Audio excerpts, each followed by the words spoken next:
Balaghat news के प्रायोजक है Enigma automobiles, the new age of electric vehicle. मात्र 5 रुपये में 85 किलोमीटर चलने वाली भारत की सक्सेसफुल ई स्कूटर। फाइनेंस एवं एक्सचेंज की सुविधा उपलब्ध। No petrol, no licence, no pollution, no registration, comfortable and eco friendly scooter. संपर्क करें Suneli bike motors, Gondia road, FCI गोदाम के सामने, Kosmi, Balaghat. Contact detail 9424969460 8770029001। Prakriti e bike, ward number 8 Baihar 9754096514।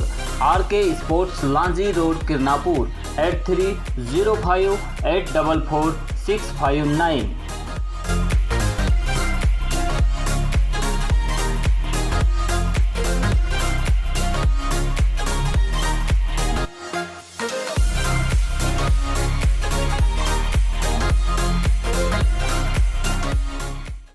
रेत माफियाओं के खिलाफ मोर्चा खोलने पर कंकर मुजारे के खिलाफ FIR दर्ज। डंपर चालक से मारपीट को लेकर दर्ज किया गया है मामला।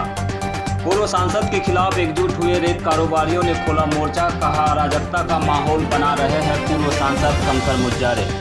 कोरोना संदिग्धों की जांच के लिए लाई गई मशीन हुई खराब, सभी सैंपलों को इनवैलिड बता रही है मशीन, जाँच पर लगाई गई है रोक।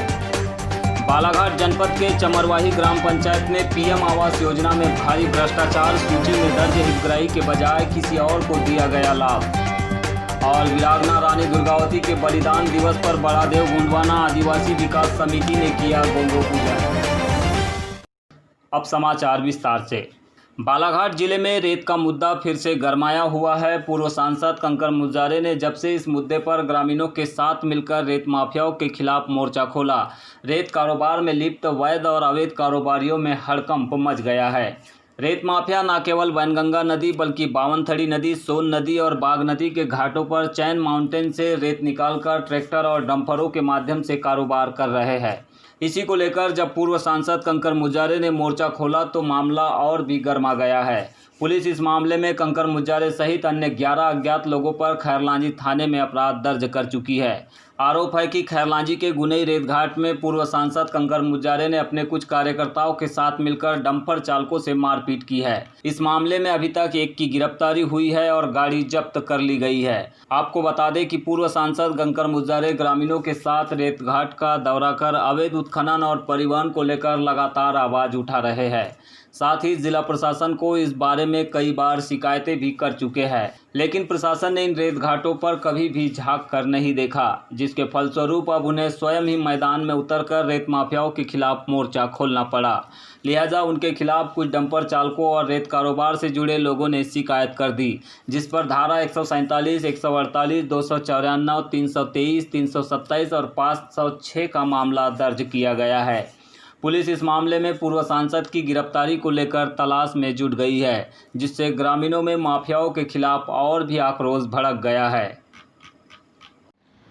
इसमें जो एक फरियादी है अजय लल्हारे, उसने लिखित में शिकायत की थी कि कल शाम को 5:30 बजे वो राजेश पाठक की तयशुदा मतलब जो स्वीकृत खदान है वहाँ से रेत उत्खनन का काम कर रहा था। तो उसी समय एक सफ़ेद कलर की 2 गाड़ियाँ, एक फॉर्चूनर और एक सफारी, उसमें पूर्व विधायक और सांसद कंकर मुजारे जी और साथ में करीब 8 लोग वो आए और उन्होंने रेत का काम चल रहा था उसमें बाधा पहुंचाई और उनके साथ मारपीट की। इसी को लेके कल FIR दर्ज हुई है। इसमें सर किसी गिरफ्तारी वगैरह? अभी एक व्यक्ति की गिरफ्तारी हुई है और गाड़ियाँ जब्त हुई हैं। बाकी अभी जांच चल रही है, इसके बाद कार्रवाई की जाएगी। तो पूर्व सांसद के भी खिलाफ मामला दर्ज है कि क्या है सर? जी हाँ, उनके खिलाफ मामला दर्ज किया गया।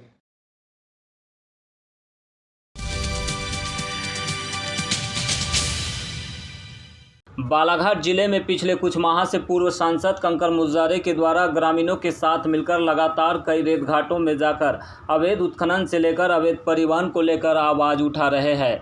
इसी कड़ी में 25 जून को खैरलांजी थाना क्षेत्र के अंतर्गत गुनई रेत घाट में पूर्व सांसद और रेत का कार्य कर रहे लोगों के साथ हुए विवाद और मारपीट के मामले में आज रेत कारोबारियों के द्वारा पत्रकार वार्ता में पूर्व सांसद पर कई घाटों में पहुंचकर अराजकता फैलाने की बात कही गई। रेत उत्खनन से लेकर उसके परिवहन को लेकर पिछले कई दिनों से जिले के कई क्षेत्रों में तनाव और संघर्ष की स्थिति देखने को मिल रही है। गुनई घाट में रेत का कार्य कर रहे लोगों से पूर्व सांसद की मारपीट के बाद मामला गर्मा गया है। बालाघाट में पत्रकार वार्ता के दौरान रेत कारोबारी राजेश पाठक और संजय सिंह कछवाहा ने पूर्व सांसद कंकर मुजारे के द्वारा रेत का अवैध कार्य करने वालों के साथ माहौल बिगाड़ने का आरोप लगाया है। साथ ही कहा है कि उनके द्वारा शासन के नियमानुसार कार्य किया जा रहा है। बार बार पूर्व सांसद उनके कार्यों में बाधा डालकर तनाव फैला रहे हैं। उन्होंने आरोप लगाया है कि पूर्व सांसद और उसके साथियों के द्वारा रेत का कार्य करने वाले कर्मचारियों से मारपीट की जा रही है। ऐसे में उनका रेत का कारोबार करना मुश्किल होते जा रहा है और बिगड़ते माहौल को देखते हुए शासन से सुरक्षा की मांग भी की गई है। शासन यदि बैठ के नीलामी कर रहा है तो शासन हमारा गार्जियन है, उसकी मजबूरी है वो हमको सपोर्ट करे, क्योंकि हम उसको रेवेन्यू दे रहे हैं। आज बहुत हल्ला इसी टाइप से शराब में मचाया जा रहा था। हम बोल रहे तमाम जो हल्ला कर रहे हैं आज 1 महीने से शराब के ठेके क्यों नहीं ले लेते, हमने तो छोड़ दिए। हमको माफिया बोल रहे तो वो लोग ले ले भाई, लेना कुछ नहीं है, ना चाह नहीं रहा है और आंगनी टेढ़ा करके भाग जाना है। और जैसे ही उन पे अटैक आएगा तो शासन चोर हो गया। जब तक उनकी चोरी चल रही तो सब कुछ है। ये 1 साल से कौन सी गुफा में बैठे हुए थे, 6 साल से चोरी चल रही है, पूरी समाधि कर रहे। क्या उनको नहीं मालूम है भटेरा में रेत नहीं आ रही थी? सब जगहों से चोरी, कमलापुर से चोरी हो रहा, हर जगह के चोरों के नेता होगा ये। और इनको कोई पावर नहीं है। हमने आज कलेक्टर साहब को भी ज्ञापन दिया है, एसपी साहब को ज्ञापन दिया है कि हम लोग लीगल काम कर रहे हैं, आप हमारा प्रोटेक्शन करिए। यदि ये डायरेक्ट आके लट्ठे डंडे मार रहे हैं, लठ मार रहे हैं, इनके पूरे गुनई घाट के कल निकाल लीजिए कि इनके साथ कितने लोग आए थे और जिनके ऊपर 50-50, 60-60 केस है। हमको वारासुनी हो या कहीं के भी हो, ऐसे लोगों से कोई सर्टिफिकेट की जरूरत नहीं है जिनके ऊपर 60-60, 62-62 केस है। हमारा ये कहना है हम अपना काम कर रहे हैं, हमारा कहीं से गलत हो रहा है तो उसको शासन देख ले। गुंडागर्दी करने का प्रयास किया जाए तो शासन और प्रशासन को इसीलिए आज हमने ज्ञापन दिया है कि अगर शासन और प्रशासन जिसके संरक्षण में हमने 6 करोड़ के घाट 35 करोड़ के लिए और रजिस्ट्री और सारे खर्चे मिला के 40 करोड़ दे रहे हैं शासन को, अगर शासन प्रशासन हमको इन गुंडों से संरक्षण नहीं देगा तो जिस तरह से शराब की दुकानें हमने सरेंडर कर दी है, हम रेत के घाट भी सरेंडर कर देंगे। ये मांग हमने आज कलेक्टर साहब, एसपी साहब और सभी अधिकारियों से की है और ऊपर भोपाल तक इसकी सूचनाएं हमने सबको भिजवाई है कि हमको संरक्षण दिया जाए। हम लीगल काम कर रहे हैं, रॉयल्टी पटा रहे हैं। हम आज आपके सामने घोषणा करते हैं कि एक भी ट्रैक्टर, एक भी डंपर बिना रॉयल्टी का कहीं पकड़ा जाए तो ट्रैक्टर के खिलाफ 379 लगाया जाए और डंपर को राजसात किया जाए। इसके हम पक्षधर हैं। हम शासन और प्रशासन के नियमों के तहत ही पूरा काम संचालन कर रहे हैं। हमारे सारे साथी कोई भी लड़ाई झगड़े वाले नहीं हैं, सब लोग शांति से काम करना चाहते हैं। लेकिन ये जो अशांति फैलाने का या गुंडागर्दी करने का या गुंडागर्दी करके दबाव बनाने का जो प्रयास किया जा रहा है पिछले 4 महीने से, वो अब पानी सर के ऊपर आ गया है। तब हमको आपके बीच अपनी बातों को रखना पड़ा और एक्चुअल में ये लड़ाई रेत चोरों और लीगल काम करने के बीच में है। जो रेत चोरी कर रहे हैं उनकी सरदारी करने का काम ये कर रहे हैं और हम लोग लीगल काम कर रहे हैं ताकि उनका प्रभावित हो रहा है। जो रेत चोरी 6 साल से चल रही थी पूरे ज़िले में, 100-100, 200, 150-150 डंपर यहाँ चोरी के चल रहे थे, 1000-2000 ट्रैक्टर चोरी के चल रहे थे पिछले 6 साल से। शासन को 1 रुपए की रॉयल्टी नहीं मिल रही थी। वो सारे लोग इकट्ठे होकर शासन के राजस्व का नुकसान पहुंचाने के लिए हम पर तरह तरह के दबाव बनाकर इस तरह की नेतागिरी कर रहे हैं, गुंडागर्दी कर रहे हैं। ऐसे लोगों के खिलाफ शासन से हम मांग करते हैं कि सख्त से सख्त कार्रवाई की जाए, अन्यथा मजबूर होकर हमें रेत के घाट सरेंडर करने पड़ेंगे, जिसकी जवाबदेही शासन और प्रशासन की होगी। हम लोग एक पैसा कम से कम 40, अभी यहाँ बहुत सारे हमारे पार्टनर लोग, साथी लोग नहीं आए, कम से कम 20, 25, 30, 40 लोग हैं जो लोग भागीदारी करके इस कंपनी को चला रहे हैं और उनके साथ 100-100, 200 लोगों को रोजगार मिल रहा है। एक घाट में ट्रैक्टर चलते हैं तो 500 से 1000 लोगों को एक घाट में रोजगार मिलता है।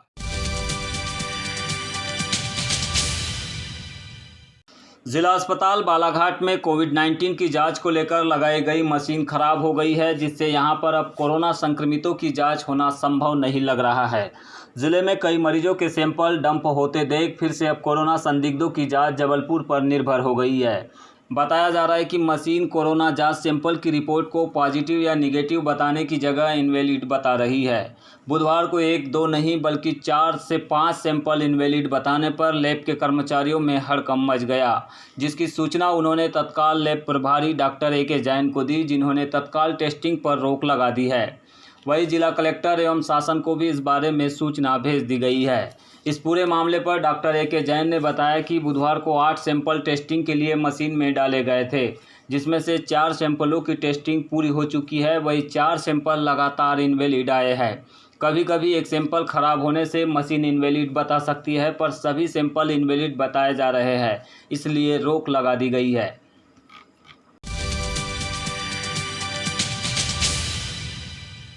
ग्रामीण क्षेत्रों में योजनाओं का लाभ देने के नाम पर आज भी जनप्रतिनिधियों द्वारा लगातार हितग्राहियों को ठगा जा रहा है। पंचायत प्रतिनिधियों द्वारा उनकी लापरवाही और भ्रष्ट कार्यप्रणाली की वजह से साल बीतने के बाद भी ग्रामीणों को योजना का लाभ नहीं मिल पा रहा है। जनप्रतिनिधियों की इस तरह की कारगुजारियों से सरपंच सचिव द्वारा शासन की योजनाओं पर पलीता लगाने का कार्य किया जा रहा है। कुछ इसी तरह का मामला जनपद पंचायत बालाघाट के अंतर्गत आने वाली ग्राम पंचायत चमरवाही में सामने आया है, जहां सरपंच सचिव द्वारा अपनी मनमानी करते हुए महिला हितग्राही की बिना मर्जी के पीएम आवास का निर्माण कार्य करवा दिया गया, जिसके चलते महिला हितग्राही आज प्रधानमंत्री आवास योजना का लाभ लेने से वंचित हो गई है। जानकारी के अनुसार ग्राम पंचायत चमरवाही के ग्राम बीजापुर निवासी अनीताबाई चौहान को पीएम आवास योजना के तहत मकान स्वीकृत हुआ था, किंतु सरपंच होमेश्वर बिसेन, सहायक सचिव व सचिव मुकेश चौधरी की मनमानी के चलते हितग्राही का आवास निर्माण उसकी मर्जी के बगैर ही दूसरे स्थान पर करवा दिया गया, जिसके चलते आज उसे योजना का लाभ नहीं मिल पाया है।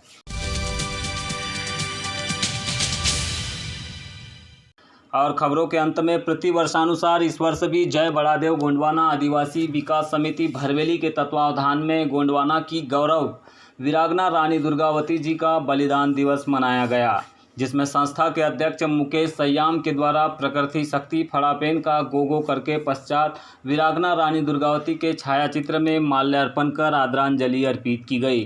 कार्यक्रम में विशेष रूप से बिरसा ब्रिगेड के जिला संरक्षक रमेश कुमार टेकाम, सचिव परशुराम इड़पाचे, रूपचंद उइके, सुरेश परते, विक्रम सिंह मरस्कोले, सत्येंद्र इनवाती सहित अन्य लोग मौजूद रहे। रानी दुर्गावती का बलिदान दिवस 457वां वर्ष मना रहे हैं, जो कि हमारी गोंडवाना की महारानी जो मुगलों साम्राज्यों के विरुद्ध लड़कर उनको परास्त करके कई बार परास्त की और उन्हें विजय हासिल की, मगर उन्हें छल कपट से जब हमारी महारानी जश्न मना रही थी खुशी की, उस समय चंगेज खां जैसे मुगलों ने रात में युद्ध करके हम पर आक्रमण किया और हमारी महारानी का जो राज्य को छीनने की कोशिश की है, मगर संघर्ष करते करते उसने अपने गोंडवाना के राज्य को बचाने के लिए बलिदान दिया, जो कि आज हम उसका 457 वर्ष बलिदान दिवस मना रहे हैं।